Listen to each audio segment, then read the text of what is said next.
танытабыз. Бул сабакта биз кандайдыр бир маалыматты издеп, издөө машинасынын жардамы менен жана ошол маалыматты Microsoft Word текст редакторуна көчүргөндү карап көрөлү. Мына мисалы Google издөө машинасы турат, ушул жерге мисалы компьютер монитор жөнүндө маалымат издеп көрөлү. Анда жазабыз монитор.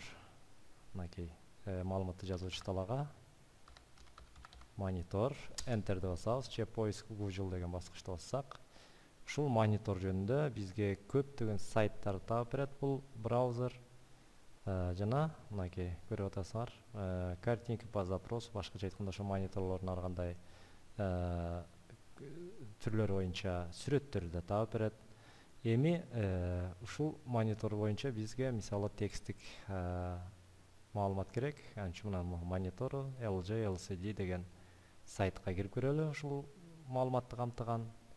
Анан ал сайттан керектүү маалыматты биз көчүрүп Word текст редакторуна коюп көрөлү. Кантип көчүрөбүз жана кантип коюшубуз керек, ошону көрсөтүшүбүз керек. Мынакей бизге сайт ачылып атат. Ал жерде ошол монитордун түрлөрү турат. Мынакей көрүп атасыңар, ушул жерден каалагандай сүрөттөрүн карап тандап алсаңар болот. Бул да көбүнчө сүрөт жөнүндө экен. Анда биз артка кетебиз да кайрадан башкасын издеп көрөлү. Бизге деген текстик маалымат керек. Wikipedia деген жакшы сайт бар. Бул бүт дүйнөлүк энциклопедиялык сайт десем болот. Бардык маалыматтарды ушу Wikipedia аркылуу кенен маалыматтарды таап алсак болот биз. Мынакей азыр ошо Wikipedia сайтына кирип көрөлү. Монитор жөнүндө эмне маалыматтарды таап алабыз. Мынакей монитор. Дегеле монитор боюнча мынакей толтура маалыматтарды бул жерге берип атат. Эми биз ушул маалыматты кантип көчүрөбүз? Бул эң жөнөкөй жолу ушул текстик маалыматты көчүрүп алыш үчүн мынакей бөлүп алып, ал маалыматтарды мына аягына чейин бөлүп алдык. Электрон чыкканды басып, мына эң башына келебиз дагы, темасынан бери. Мынакей электрондук чычканды басып, кой бербей туруп төмөнгөсдөй бөлүп алабыз. Мынакей бизге ушул жерге чейин керек. Анан бөлүп алгандан кийин каалаган ошо бөлүнүп алынган областка, аймакка электрон чычкандын оң баскычын басабыз дагы. Мындан копировать дегенди тандап алабыз. Тандап алып, эми Word текст редакторун ачабыз. Мынакей Microsoft Office жана бул жерден Word текст редакторун ачабыз. Ачкандан кийин бул жакка келебиз дагы, кайрадан правка вставить десек болот, же болбосо электрондо чычкандын оң баскычын басып эле вставить деген менюну тандап алабыз. Эми биз тиги сайттан көчүрүп келген маалымат ушул Word текст редакторуна келип түшөт. Мынакей көрүп атасыңар. Жана муну сактап коебуз. Файл, сохранить как, бул жерге болсо монитор.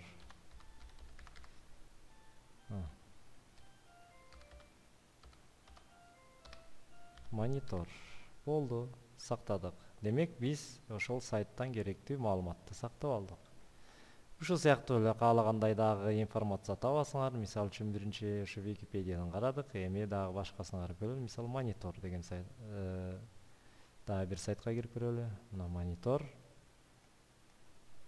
Бул жерде дагы бул биздин издеген маалыматыбызга тиешеси жок экен. Кайра артка кетебиз дагы, кайра башкасын карап көрөлү. Мынакей сүрөттөр керек болсо, мынакей картинки по запросу деген сайтты басабыз дагы, мынакей керектүү сүрөттөрдү көчүрүп алабыз. Сүрөттөрдү кантип көчүрөбүз? Мына бул жерде негизи сайттарда кичирейтилген сүрөттөр берилет. Аларды чоңойтуп өзүнүн өлчөмү боюнча көчүрүп алыш үчүн биз ошо сүрөткө басабыз. Бассак, ал сүрөт мынакей мындай болуп өзүнүн реалдуу размеринде чоңоюп чыгат. Андан кийин ушул жерден электрондук чычкан ошо сүрөткө келебиз дагы, электрондук чычкандын оң жагын басып, сохранить изображение как дегенди тандап алабыз. Анан бул жактан керектүү жерге, мына жумушчу столго кандайдыр папка түзүп, мынакей бул жерге создать папку, жана бул жерде сүрөт деп алалы.